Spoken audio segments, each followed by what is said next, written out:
அஸ்ஸலாமு அலைக்கும் ஃப்ரெண்ட்ஸ். இன்றைக்கி நீர் தோசையும் கார சட்னியும் எப்படி செய்யலாம்னு பார்க்கலாமா? அதுக்கு 1 கப் பச்சரிசி எடுத்து ஒரு மிக்ஸி பவுலில் போட்டு 2 மூணு தண்ணி ஊற்றி நல்லா அலசிட்டு நான் ஊற வச்சுட்டு போகிறேங்க.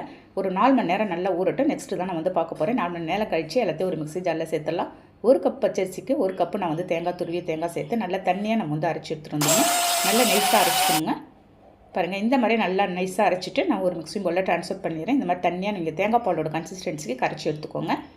நெக்ஸ்ட்டு கார சட்னி ரெடி பண்ணிடலாம். ஒரு கைப்பிடி அளவுக்கு சின்ன வெங்காயம், ஒரு 6 பூண்டு பல்ல, 6 காஞ்ச மிளகாய் போட்டு 2 தக்காளி, பழமான தக்காளி போட்டு நல்லா நைஸாக அரைச்சிட்டு வந்துட்டு ஃபைனலாக தாளிப்பு தாங்க. 2 ஸ்பூன் எண்ணெய் ஊற்றி கடுகு பருப்பு கருவேப்பிலை போட்டு நம்ம தாளிச்சிடலாம். அவ்வளோதான். இந்த நீர் தோசைக்கும் கார சட்னிக்கும் அவ்வளோ தூரம் அருமையாக இருக்கும்.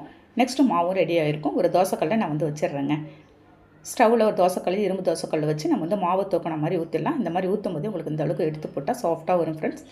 நல்ல தோசைக்கல்லாம் ஹீட் பண்ணிவிட்டு நீங்கள் ஊற்றுங்க. இந்த மாதிரி ஒட்டையாக வரும். அப்படியே எடுத்து கையாலே போட்டுலாம் செம்ம சூப்பரான டேஸ்ட்டில் இருக்குங்க கார சட்னிக்கும் நீர் தோசையும். ஓகே, நீங்கள் ட்ரை பண்ணி பார்த்துட்டு கண்டிப்பாக கமெண்ட் பண்ணுங்கள். நெக்ஸ்ட் வீடியோவில் பார்க்கலாம். பை.